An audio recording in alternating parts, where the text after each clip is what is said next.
Foro sozial iraunkorraren eta bakebidearen izenean ongi etorriak eman nahi dizkizuegu Aieteko konferentziaren 7. urtemuga honetan antolatu dugun ekitaldean parte hartu dezuen guztioi.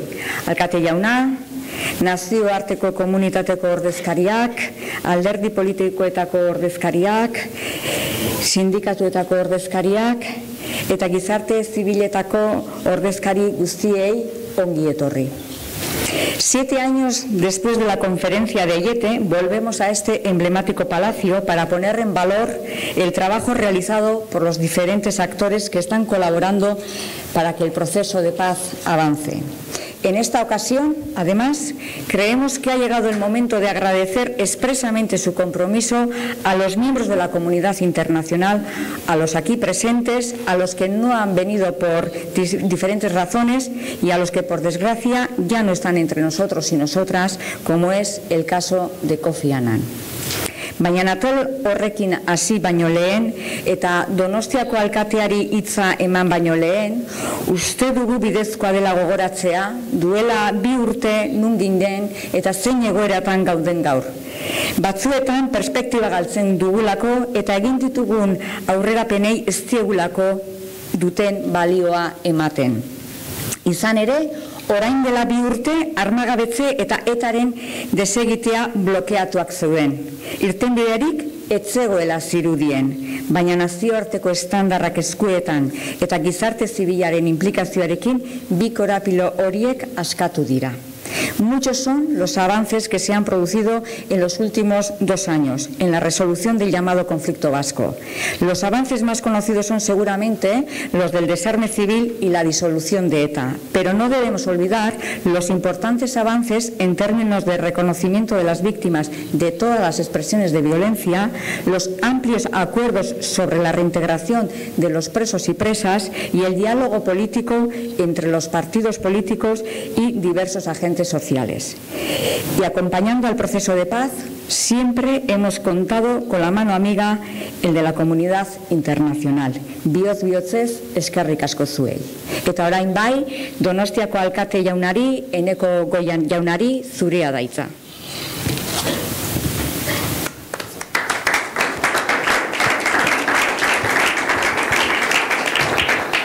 Eskerrik asko, arratsaldeon eta ongi etorriak guztiak Donostiara. Good evening and welcome everybody to San Sebastian. Aieteko padazioa da gaur gure topagunea, eta hain zuzen ere etxe honek duen esanahiaz hitz egiten utziko didazue aukera hau badiatuz. Dakizuten bezala, jauregi honek historio luzea dauka eta hirian simbolismo handiko etxea da gainera. Urte luzez, gure iraganeko urte ilun batzuk ekartzen dizkigu zalantzari gabe gogora. Etxe hau izan baitzen, diktadura garaian, oporretxe bezala Frankok erabiltzen zuena. Urten poderioz ordea, eta udaletxeak da erabakita, beste erabilera eta beste esan nahi bat hartu nahi izan zuen. Hain zuzen ere, giza eskubideen eta bakearen etxea izan nahi zuen. La Casa de la Paz y de los Derechos Humanos de Aiete simboliza muchas cosas para la ciudad de San Sebastián y también para toda Euskal Herria. La que durante muchos años fue casa de veraneo del dictador es hoy un símbolo de paz y de defensa de derechos humanos. Hoy día alberga, además, en sus bajos una casa de cultura, con todo lo que la cultura tiene de antídoto contra la intolerancia.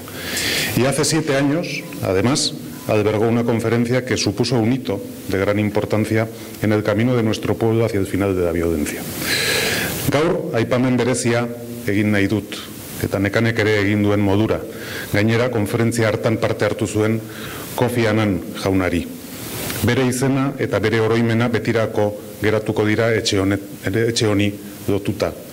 Eta adierazten dut alde horretatik gure konpromisoa dela hemen gauden gune honek Gandhi izena daukan bezala, etxe honen beste gune batek ere Kofi Annanen izena izan dezan ekimena bideratzeko. I would like to remember in a special way Mr. Kofi Annan. This name will last for long, united to the city's memories. Esta Casa de la Paz es sede hoy también del Centro de Recursos Pedagógicos en Derechos Humanos, un proyecto con el que queremos reforzar el compromiso de Donostia, Guipúzcoa y Euskadi con la no violencia y la dignidad que representan los derechos humanos y además trabajar especialmente dedicados a las nuevas generaciones que esperamos conozcan un tiempo mejor que el que nosotros conocimos. Azkenik, gaur gurekin hemen dagoen ordezkaritzaren bitartez, nire eskerrak eman nahi dizkiet bakegintzan aritu diren nazioarteko adituei, nola ez. Euskal Herriaren bake nahian bide lagun eta eragile izan direlako. I would like to thank to all the international contact group, all your support and huge work across the long and hard way to achieve the peace for the Basque Country.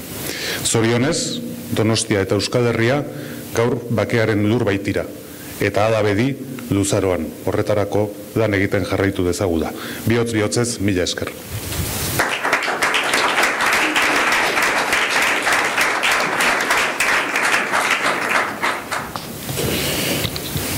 Jarraian, orain dela 7 urte, gu hemen gauden tokian, egon zen pertsona bati, Kofi Annani, merezitako omenaldi xume bat emango diogu. Por una parte, guardaremos un minuto de silencio y a continuación procederé a la lectura de un texto enviado por Alan Doss, presidente de la Fundación Kofi Annan. Eneko Kaiek, biolinarekin lagunduko gaitu minutu bateko isilune honetan.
Message of support to the conference. On behalf of the Kofi Annan Foundation, I would like to thank all the members of Bath Social Forum, the City Council of Donostia, and all those gathered here today at the Ayete International Conference for this tribute to Kofi Annan. In the course of his remarkable life and career as Secretary General of the United Nations, as a Nobel Peace Laureate, and later as Chairman of the Kofi Annan Foundation, Kofi Annan dedicated himself to the cause of peace, the reconciliation, dialogue, and understanding. He brought that message here to the Basque Country and to this very conference. I sincerely hope that this tribute at the Ayete Palace will serve as a mind of Kofi Annan's quality, wisdom, and the depth of his completion. As we look the future, we should draw inspiration from his life and continue his tireless pursuit of justice and peace for all humanity. Thanks you, Alan Doss, President of Kofi Annan Foundation. Eta orain, niretzat ohore bada aurkeztea jarraian ona igoko diren bilagunei. En primer lugar, quiero dar la bienvenida a una persona que ha sido pionera en muchos aspectos del proceso de paz, que supo entender las oportunidades que se abrían en el País Vasco tras los cambios políticos de la pasada década y que hoy en día sigue aportando para que el proceso de paz vasco continúe soltando nudos. Una persona de la que desde el Foro Social Permanente tanto hemos aprendido y esperamos que siga aportándonos su consejo. Paul Río Jauna, zurea da hitza.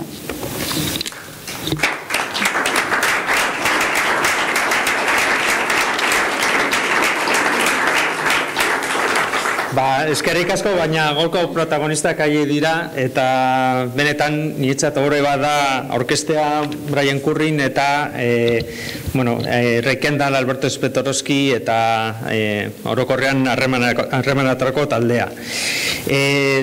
A ver, las personas que trabajan por la paz a mí siempre me han parecido admirables, y los que trabajan por la paz en su país, bueno, pues me parece que son personas con mucha insistencia, mucha capacidad, mucha ilusión, pero tengo que reconocer que yo me siento doblemente admirado por aquellos que trabajan por la paz en otros lugares que no son el suyo y que además lo hacen con convicción, con esperanza, con determinación, con insistencia, y yo creo que este es el caso de tanto de Alberto como de Ray como de Brian, que encima de muchas dificultades que ha habido durante estos años, ellos han mantenido un compromiso, creo que han demostrado también un amor profundo por este país y por esta sociedad. Nos han ayudado en momentos muy complicados, nos han ayudado, yo creo que sobre todo, si tengo que destacar algo, nos han ayudado a mantener la esperanza, a buscar nuevas oportunidades, a animarnos a ser un poco cabezones y poder conseguir los objetivos que nos estamos planteando, y yo creo que por todo ello ha sido un lujo poder contar con su trabajo, con su participación y con toda la experiencia que han acumulado en tantos sitios donde han tenido la oportunidad de trabajar. Hoy hace 7 años aquí se celebró la conferencia de Ayete. Evidentemente yo no voy a decir, ahora que está esto tan de moda de la batalla del relato, no voy a empezar a poner medallas de gracias a quién se consiguió esto, pero sin duda alguna ellos tuvieron una participación decisiva. Yo creo que sin ellos al menos conseguirlo habría sido muchísimo más difícil, muchísimo más complicado, mucho más largo, y por eso yo creo que tanto ahora pues es un momento de expresarles nuestro reconocimiento y nuestro agradecimiento, pero la verdad creo que no va a ser suficiente lo mucho que les podamos decir, y bueno, pues solo me cabe terminar, pues por lo menos por mi parte, con un mensaje de que os recordaremos durante muchísimos años, durante toda nuestra vida, y que sepáis que aquí, pues yo creo que en Euskal Herria tenéis vuestra segunda casa, vuestro segundo país, y que esperamos seguir contando con vuestros buenos consejos y con vuestro trabajo. Thank you very much, my friends, and I'm going to give you Brian is going to address this conference. Thank you.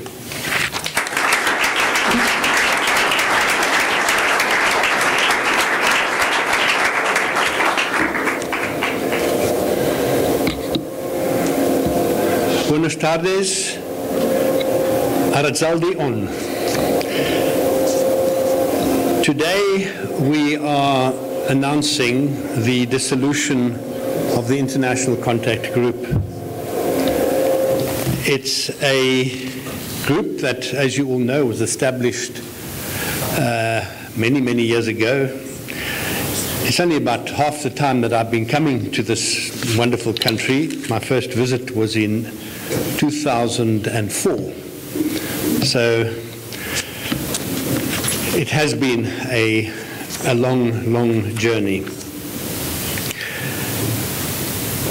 What I want to do this afternoon, really are a few things. One, I want us to reflect back as part of memory on the mandate that was given to the International Contact Group. Because it's only when one reads that mandate that one is able to put oneself back into what the spirit and the culture was at that particular time. I'm also going to, having done that, reflect on some of the challenges that you all still have and which we are confident you will achieve in the same way as you've achieved the success and the progress that we are witnessing today. What I want to say is that today, for all of us, and I'm speaking on behalf of my co-members of the International Contact Group, not only Ray and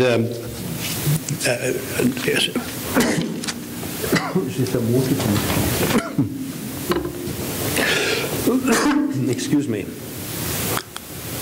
Not only Ray and Alberto, but also Nula Alone, Sylvia Casala and Pia Hayson, who all contributed during their time of participation. And although you haven't seen them for many years, I can assure you that they've remained with us in spirit, and we have also continued to communicate with them. Today is what we think of as a bittersweet moment. In Basque, I believe that's Gesi Gosa, and in Spanish, of course, it's agriculce, and in French, agre-du. So I think you will understand why it's a bittersweet moment for us. Of course, it's a sweet moment because we're here to celebrate the achievement of the mandate that was given to the International Contact Group. An achievement, of course, that would not have been possible with the cooperation and with all the hard work you've done. But it's, of course, also a bitter moment for us because it really marks the end of an era.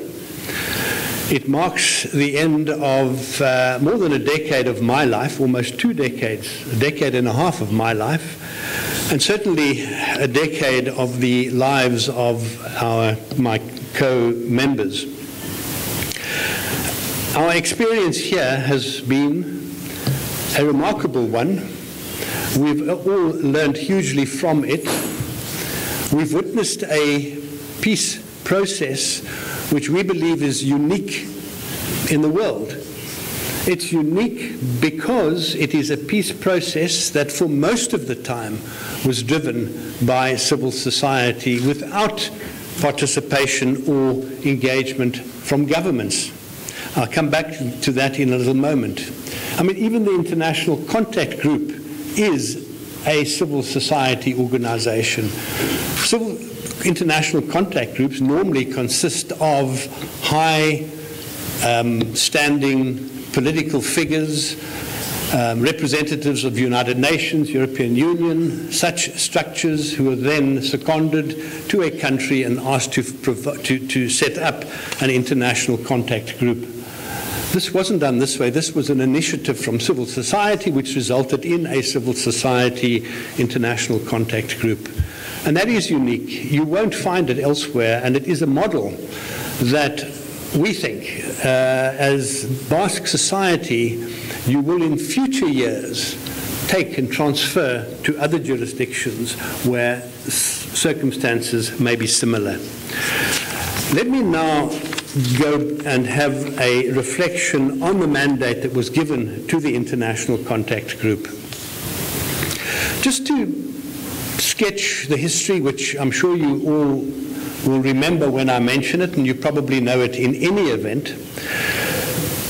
But in 2010, I gave an undertaking to ETA prior to the presentation of the Brussels Declaration that if they respond positively to the Brussels Declaration by declaring a permanent, internationally verifiable and unilateral ceasefire, that I would convene an international contact group. We also engaged around the role of that international contact group. Well, we know that the response to the Brussels Declaration was indeed a positive one. And shortly after that, early in 2011, the International Contact Group was indeed formed. The mandate of the International Contact Group, I would like you all to reflect on every word of this mandate, because when you do, I think you will, like me, reflect and conclude that it must have sounded like madness. Because it said the mandate is to expedite, facilitate, and enable the achievement of, and I want to emphasize these two words, political normalization in the Basque Country. 2010, prior to that, 2011, political normalization in the Basque Country. It certainly sounded like madness to the International Contact Group, but that was the objective. And we defined political normalization. And again, I'd like you to reflect on each and every word.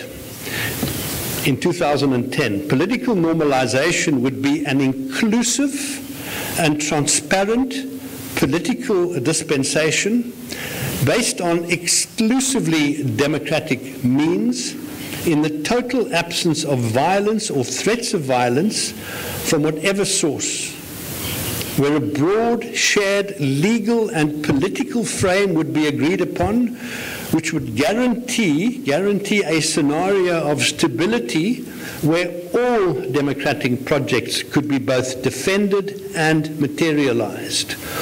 All of this would be based upon the principle of respect for the Basque society's democratic will, political plurality, democratic principles, and the rules and procedures in force at the time. Now, that is something which you have today. I certainly don't think many of us in this room here today would have anticipated, could anticipate this reality at that particular stage. I just wanted, that was the objective. As to how we were asked to do that, we were asked to do that by promoting and facilitating and enabling the legalization of Abertzale left. We've almost forgotten, have we not, that there wasn't a bildu, a sortu. They are so much now part of the political establishment. Not then. To encourage confidence-building measures such as overcoming special measures of restrictions on political activity and adapting the penitentiary policy to the new transformed political situation, something which has not yet been achieved. To encourage and assist the parties for as long as required with the preparation and development of an agenda for political dialogue, something we have done constantly behind the scenes, meeting with the parties, reality testing, asking questions about the political conflict, the political challenges, and I'll come back to that in a moment as well. And then to mediate, if called upon by the parties in the event of deadlocks. There have been many deadlocks. We've never mediated formally, but there has constantly been toing and froing, speaking to one party, going off to the other, exchanging ideas, making suggestions and proposals, leaving, coming back 3 or 4 months later, and being told by the parties that they have indeed met and they have made some progress. And finally, to build, and this I think is something which was referred to a moment ago, to generally build confidence in the minds of the public that a successful peace process is indeed possible. And that was really that whole sort of exercise of getting a positive feeling, atmosphere in this country that indeed a peace process would achieve positive outcomes. Although aspects of our mandate, and in particular, I think in terms of the objective, our mandate has been achieved. Of course, the issue of political prisoners remains unresolved. But I think there are grounds for us all to feel positive about potential progress. And I just want to reflect on a few of the reasons why I believe there is room for some positive thinking. First of all, if we reflect back to May, when we were last here during the dissolution of ETA, people were asking, what are the prospects for progress, particularly around political prisoners? And the general consensus was that could not happen unless there was a change of government in Madrid. But who, again, thought that 6 months later or a few months later there would be a change of government in Madrid? And of course we have that now. We no longer have a political party that is not willing to play any constructive role whatsoever in addressing the issue of political prisoners. Instead of that, we have a Prime Minister, Sanchez, and I don't think many people anticipated that he would be a Prime Minister as we speak here today, who is the head of government. And it is the government who is in a position to take steps around changing some of the penitentiary rules and regulations and blockages that exist. So there's potential. But not only is there a government that is willing, there are also political parties in Parliament, and a number of them that can give moral and substantive support to the government. There, of course, is the PNV. There's the pro-independence parties from Catalonia. There's Podemos, and of course there's Bildu. With that bloc, together with the Socialist Party, we certainly believe that there is scope for progress around political prisoners. But again, it's up to all of you, political parties who are here, civil society, organizations that represent and support prisoners, to push and to lobby and to make a noise and to make sure that the government does indeed begin to change and develop its position around political prisoners. We also know that there have been some public statements. The government in Spain, in Madrid, have said that they are in favor of moving prisoners closer to the Basque country. We also know that the Basque government has made a statement about moving prisoners to the Basque country. So again, I think there is certainly scope for that to happen. Importantly also, there have been some interesting, one particular statement coming from Covite. As we know, it is an organization representing victims of ETA violence that has taken a hardline position, and one can appreciate where they come from.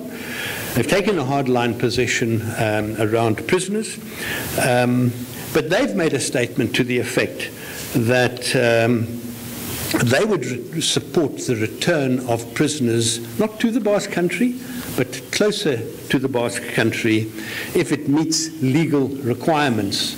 Now, we all know that legal requirements is a complicated discussion as we sit here, because there are different interpretations as to what those legal requirements are and what statements prisoners are expected to make. But all of that is there for the taking. It's there because there is this conversation happening for progress to be made. I just wanted that. Yeah. So that's, I think, some of the progress why we see potential for progress with regard to political prisoners. Oh, there's the other issue too, which also I think is a good sign, and that is this whole debate around categories. How does a prisoner move from category 1 to category 2? That is a discussion that is happening amongst lawyers and the courts, interpreting, looking at the law, looking at requirements. There's the meaning of a positive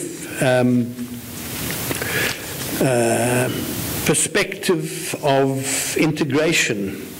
What does that mean, a positive perspective of integration into society? How does one define that?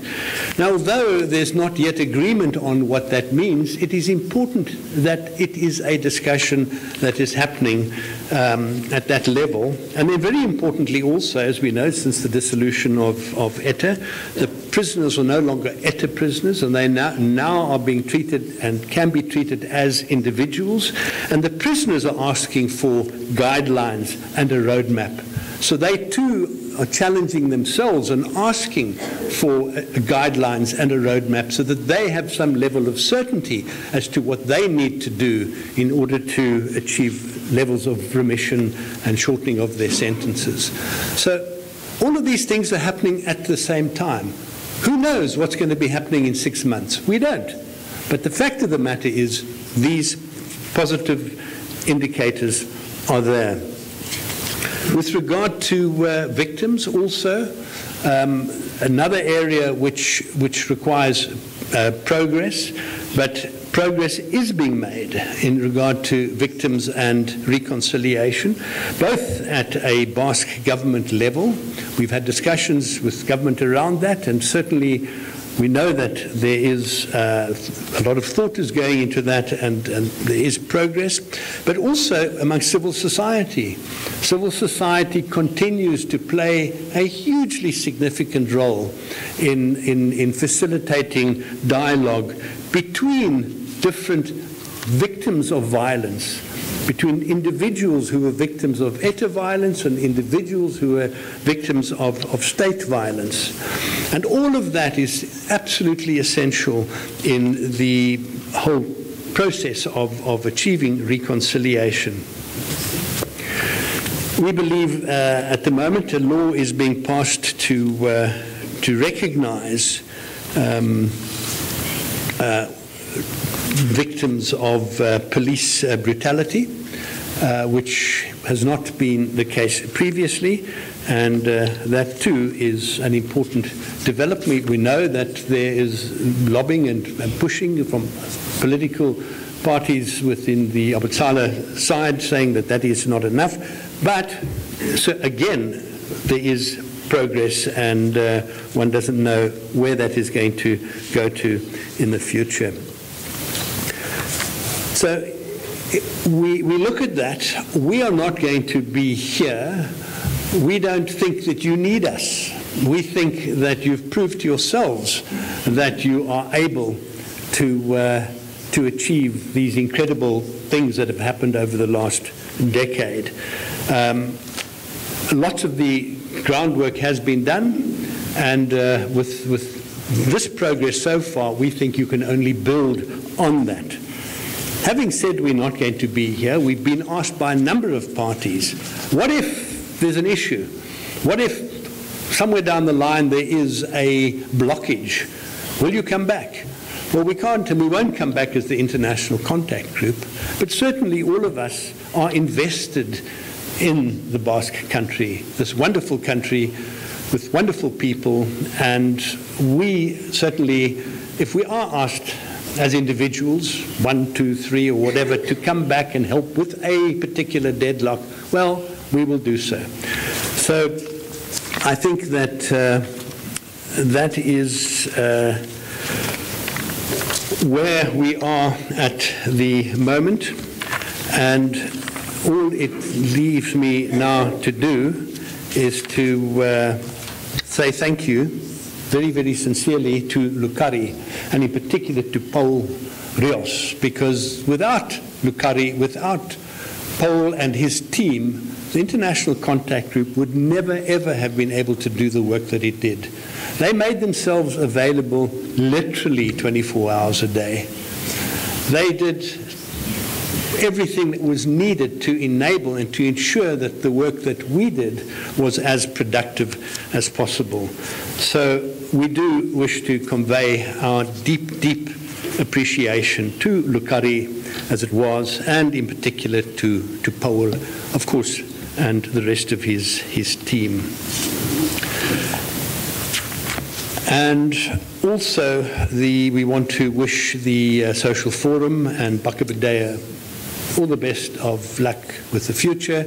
You have an important leadership role to play, civil society side, and we certainly hope that you achieve your objectives. Thank you.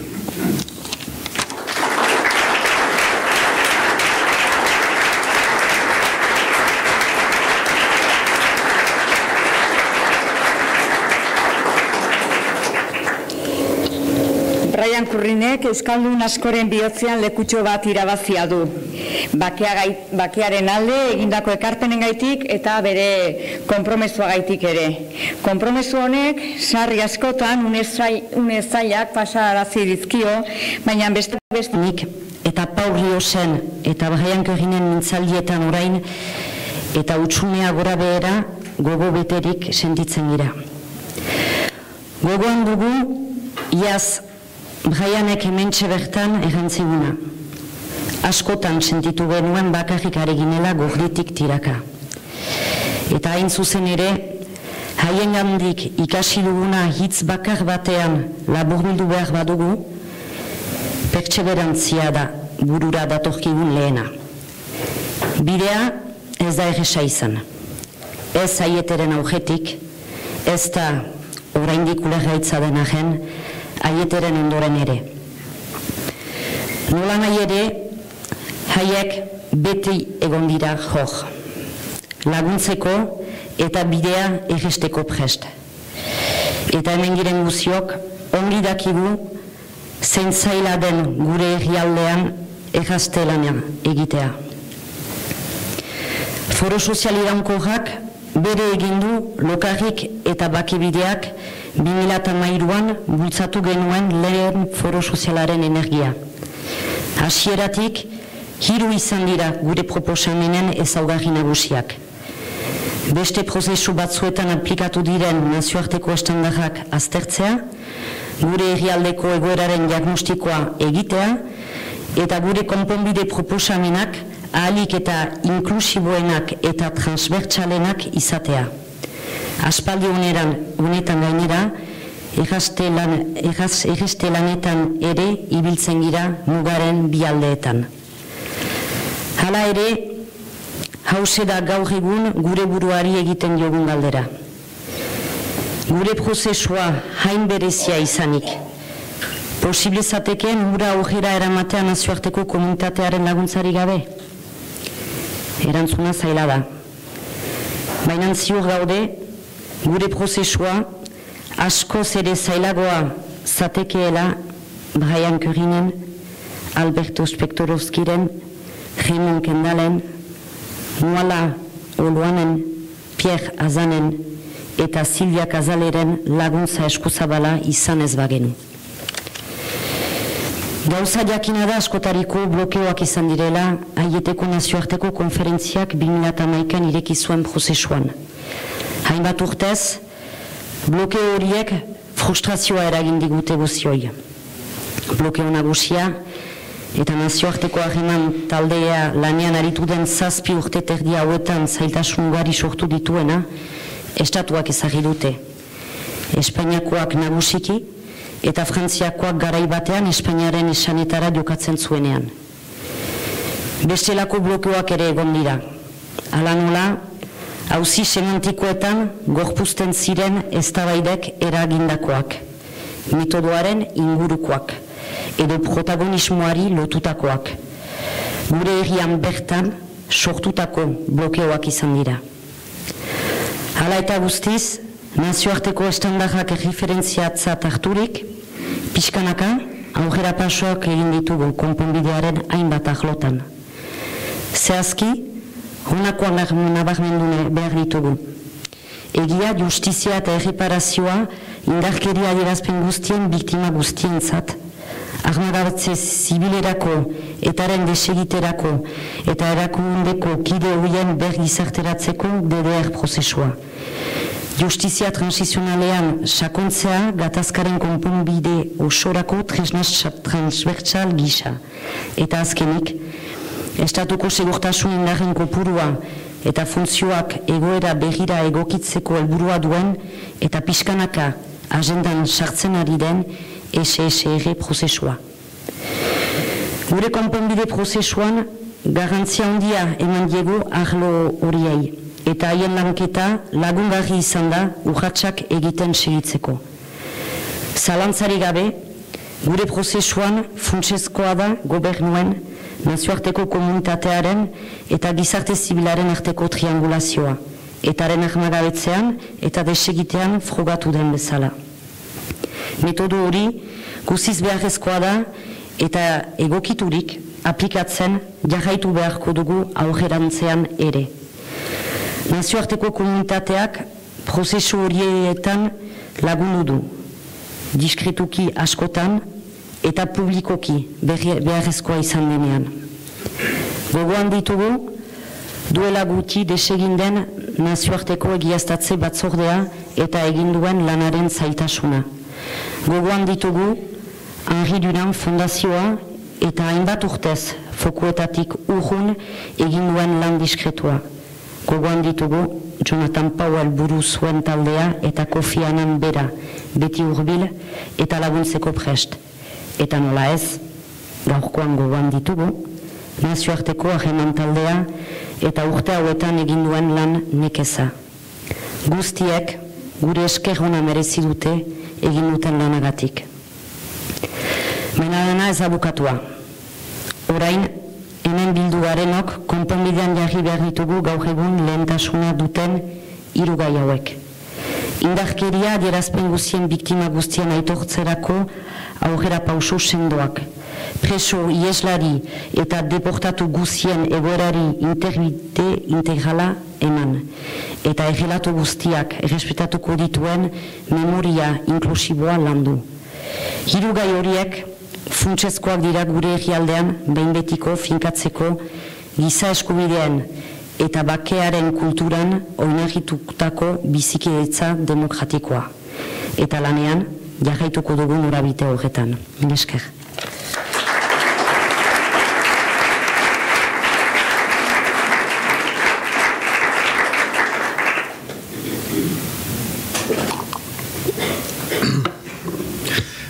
Arratsaldeon, buenas tardes, bonsoir.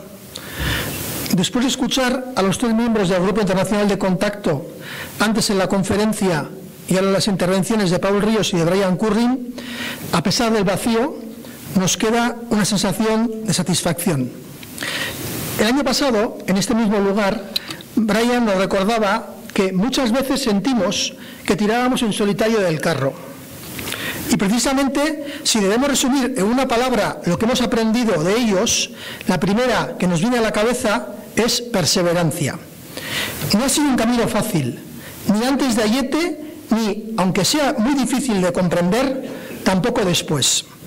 Sin embargo, ellos siempre han estado ahí, dispuestos a ayudar y a facilitar. Y todos y todas aquí sabemos lo difícil que es hacer labores de facilitación en nuestro país. El Foro Social Permanente hereda la energía de aquel primer Foro Social de 2013 impulsado por Locarri y Baki Bidea. Tres son los aspectos que han caracterizado siempre nuestras propuestas. El primero, estudiar los estándares internacionales aplicados en otros procesos. Segundo, realizar un diagnóstico de la situación existente en nuestro país. Y tercero, hacer propuestas de resolución con vocación de ser lo más incluyentes y transversales posible. Más recientemente se ha unido a ambos lados de la muga la función también de facilitación. Pero la pregunta que nos hacemos es: ¿hubiera sido posible llevar adelante un proceso tan singular como el nuestro sin el apoyo de la comunidad internacional? Resulta difícil responder a esta pregunta, pero sí tenemos el convencimiento de que nuestro proceso hubiera sido aún mucho más difícil sin el apoyo tan generoso de personas como Brian Currin, Alberto Spestorowski, Raymond Kendall, Nuala Hollande, Pierre Gassin y Silvia Casal. No descubrimos nada nuevo al afirmar que en el proceso abierto a la Conferencia Internacional de Aiete en 2011 han sido múltiples los bloqueos que han existido. Esos bloqueos llevaron durante una serie de años a una sensación general de frustración. El mayor bloqueo, y que ha generado no pocas dificultades, el mayor bloqueo y que ha generado no pocas dificultades en la actividad del propio HIC durante 7 años y medio, ha sido provocado por los estados, el español sobremanera y el francés cuando ha hecho seguidismo del español. En otro orden, se sitúan los bloqueos derivados de debates que cristalizaban en cuestiones semánticas, otros de método e incluso de protagonismo. Eran bloqueos que se daban desde dentro de nuestro propio país. Y sin embargo, la referencia a los diferentes estándares internacionales ha permitido que poco a poco hayamos dado pasos resolutivos en las diferentes cuestiones en materia de verdad, justicia y reparación para todas las víctimas de todas las expresiones de violencia, en el proceso DDR de desarme civil, la disolución de ETA y la reintegración de sus miembros, en la profundización de la justicia transicional como instrumento de resolución transversal al conjunto del conflicto, y el denominado SSR, relativo a redimensionar el número y la función de las fuerzas y cuerpos de seguridad del Estado para adaptarlos a nuestra realidad, aspecto que poco a poco se va abriendo un hueco en la agenda. Son aspectos que están muy presentes en nuestro proceso de resolución y cuya aplicación ha ayudado a seguir dando pasos. Sin duda, el principal aspecto es la triangulación entre los gobiernos, la comunidad internacional y la propia sociedad civil, aplicado en el caso del desarme y la disolución de ETA, un método necesario que, adecuándolo, deberemos seguir aplicando. En todos esos procesos, la comunidad internacional ha ayudado, en muchas ocasiones de manera discreta y públicamente cuando ha sido necesario. Pensamos en la Comisión Internacional de Verificación ya disuelta y su difícil tarea. Pensamos en la Fundación Henri Dunant y su discreto trabajo tantos años lejos de los focos. También pensamos en el grupo liderado por Jonathan Powell, con Kofi Annan siempre cercano y tan dispuesto. Y por supuesto, hoy pensamos en el Grupo Internacional de Contacto y su no siempre grata labor. Todos ellos se merecen un reconocimiento por el trabajo realizado. Pero el trabajo no ha terminado. A nosotras y nosotros, a todos los aquí reunidos, nos toca ahora dar solución a los 3 temas prioritarios. El primero, avanzar definitivamente en el reconocimiento de todas las víctimas de todas las expresiones de violencia. Segundo, dar solución integral a la problemática de todas las personas presas, huidas y deportadas. Y tercero, afrontar una memoria inclusiva que respete todos los relatos. Estas 3 cuestiones son las piedras angulares que sentarán, en nuestro entender, las bases definitivas de una convivencia democrática en nuestro país basada en una cultura de derechos humanos y de paz. Y en eso vamos a continuar trabajando. Eskerrik asko.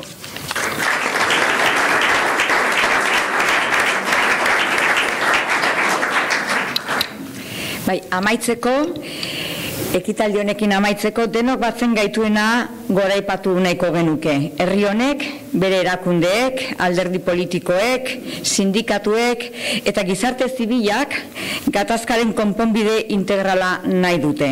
Indarkeria eta paluze honek utzi dituen ondorioei irtenbide egoki bat emango dien konponbidea. Bake justu bat delako azken batean gertatutakoa berriro ez gertatzeko berme bakarra. En un día como hoy, en un lugar como este y ante una pluralidad de agentes políticos, sociales e institucionales, queremos poner en valor lo que nos une, porque por fortuna a todos y a todas nos une la necesidad de construir la convivencia desde una cultura de la paz y de los derechos humanos. Eskerrik asko bertaratu zeraten guztiei eta honekin amaitutzat emango dugu gaurko ekitaldia. Mila esker.